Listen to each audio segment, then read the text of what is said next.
বন্ধুরা, south China university of টেকনোলজির সম্মানিত MBA সুপারভাইজার মারুফ ভাই আমাদের সামনে আছেন। মারুফ ভাইয়ের সাথে একটু ভেতরে যাওয়ার চেষ্টা করি।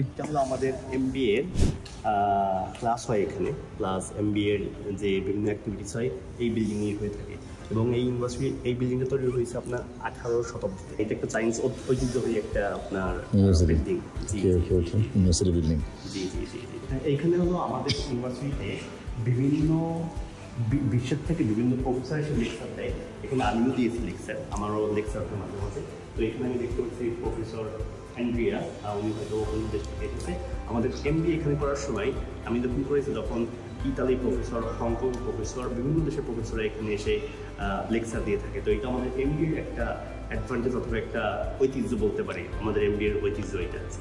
আর আপনি যদি দেখেন আমাদের MBA কিন্তু AACSB অ্যাক্রেডিটেড এবং AAMBA এর অ্যাক্রেডিটেড। এটা কিন্তু সর্বোচ্চ সব ইউনিভার্সিটি নেই, কয়েকটা ইউনিভার্সিটি শুধু আছে। AACSB মানে এটা অ্যাক্রেডিটেশনটা খুবই মানে টপ নচ ইউনিভার্সিটিগুলো এটা পায়।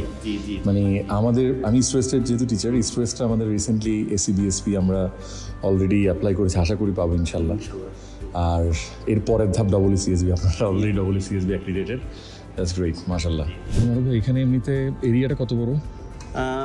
এখানে আমি এরিয়া সম্পর্কে আমি ধারণা নেই, বাট এখানে আপনাকে যেটা বলতে পারি, আপনি যদি আমাদের সাউথ গেট থেকে নর্থ পার্ট যেতে চান, আপনার হেঁটে গেলে আধা ঘন্টার কমে হবে না। আর আমাদের যে এই ইউনিভার্সিটির 3টা ক্যাম্পাস আছে, এই ক্যাম্পাসটা সব থেকে ছোট।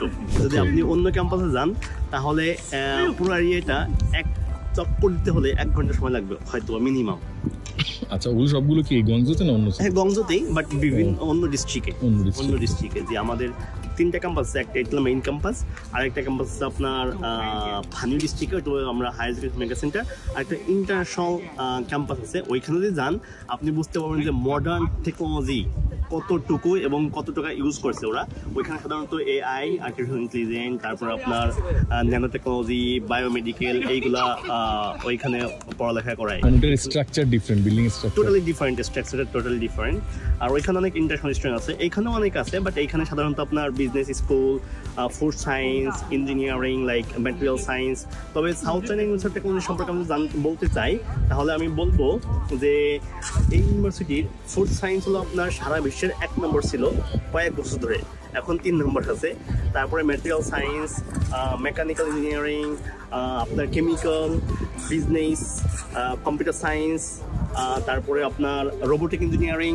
আমাদের ইউনিভার্সিটি কিন্তু 2017 না 18 সালের জন্য সারা বিশ্বের ভিতরে রোবট সায়েন্সের কম্পিটিশনে US থেকে নাম্বার 1 হয়েছে। হ্যাঁ, এবং আপনি যে গংজো টাওয়ারে গিয়েছেন, ওই গংজো টাওয়ারে ওরা সাধারণত যখন নিউ ইয়ার হয় তখন ওরা আপনার রোবট দিয়ে লিখছে যে হ্যাপি নিউ ইয়ার, শুধু রোবট দিয়ে। হ্যাঁ, তো আসলে আমাদের এইটা টেকনোলজির দিক দিয়ে অনেক আগেই। তো এখানে অনেক বাংলাদেশি স্টুডেন্ট আছে যারা কম্পিউটার সায়েন্স পড়তে আসে, ব্যাচেলর ডিগ্রির জন্য বিজনেস পড়তে আসে, তারপর মাস্টার্স PhD পড়তে আসেন। তো এইখানে মোটামুটি আমাদের স্টুডেন্ট আছে 30,000-এর বেশি এবং ইন্টারন্যাশনাল স্টুডেন্ট আছে 2,000-এর মতো। হ্যাঁ, আমাদের বাংলাদেশি আছে হয়তো বা 50 জনের কাছাকাছি। দ্যাটস গ্রেট, মাশাআল্লাহ, থ্যাংক ইউ।